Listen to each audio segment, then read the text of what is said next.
ಇನ್ನು ಮುಂದಿನ ಸುದ್ದಿ ನೋಡೋದಾದ್ರೆ ಫೈನಲ್ ನಲ್ಲಿ ಆರ್ಸಿಬಿ ಗೆಲ್ಲಲಿ ಅಂತ ಅಭಿಮಾನಿಗಳು ಪ್ರಾರ್ಥನೆ ಮಾಡ್ತಾ ಇದ್ದಾರೆ. ಮೈಸೂರಿನಲ್ಲಿ ಆರ್ಸಿಬಿ ಗೆಲುವಿಗಾಗಿ ವಿಜಯದುರ್ಗ ಹೋಮವನ್ನು ಕೂಡ ನಡೆಸಲಾಗ್ತಾ ಇದೆ. ಅಮೃತೇಶ್ವರ ದೇವಸ್ಥಾನದಲ್ಲಿ ನಡೆದ ವಿಶೇಷ ಪೂಜೆ ಇದು. ಹೋಮದಲ್ಲಿ ಶಾಸಕ ಹರೀಶ್ ಗೌಡ ಕೂಡ ಭಾಗವಹಿಸಿ ಆರ್ಸಿಬಿಯ ಗೆಲುವಿಗಾಗಿ ವಿಶೇಷ ಪ್ರಾರ್ಥನೆ ಸಲ್ಲಿಸಿದರು. ಈ ವೇಳೆ ಆರ್ಸಿಬಿ ಅಭಿಮಾನಿಗಳ ಹರ್ಷೋದ್ಗಾರ ಮುಗಿಲು ಮುಟ್ಟಿತ್ತು.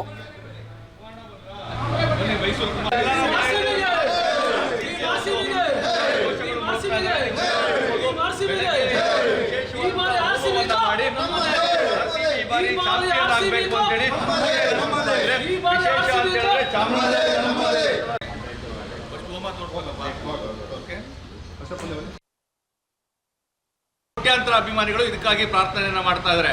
ಸಾಂಸ್ಕೃತಿಕ ನಗರಿ ಮೈಸೂರಿನಲ್ಲೂ ಸಹ ಅಭಿಮಾನಿಗಳು ವಿಶೇಷವಾಗಿ ಪೂಜೆಯನ್ನ ಮಾಡಿ ಆರ್ಸಿಬಿ ಈ ಬಾರಿ 18 ವರ್ಷದ ಕನಸೇನಿದೆ, ಈ ಸಲ ಕಪ್ ನಮ್ಮದೇ ಅನ್ನೋ ಒಂದು ಮಾತಿಗೆ ಒಂದೇ ಒಂದು ಹೆಜ್ಜೆ ಬಾಕಿ ಇದೆ.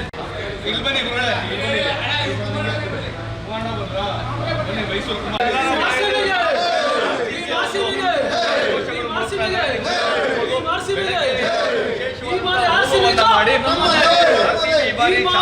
ಆಗಬೇಕು ಅಂತೇಳಿ ವಿಶೇಷ ಅಂತ ಹೇಳಿದ್ರೆ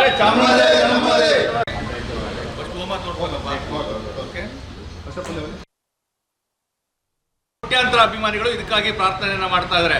ಸಾಂಸ್ಕೃತಿಕ ನಗರಿ ಮೈಸೂರಿನಲ್ಲೂ ಸಹ ಅಭಿಮಾನಿಗಳು ವಿಶೇಷವಾಗಿ ಪೂಜೆಯನ್ನ ಮಾಡಿ ಆರ್ಸಿಬಿ ಈ ಬಾರಿ 18 ವರ್ಷದ ಕನಸೇನಿದೆ, ಈ ಸಲ ಕಪ್ ನಮ್ಮದೇ ಅನ್ನೋ ಒಂದು ಮಾತಿಗೆ ಒಂದೇ ಒಂದು ಹೆಜ್ಜೆ ಬಾಕಿ ಇದೆ. ಇಲ್ಲಿ ಬನ್ನಿ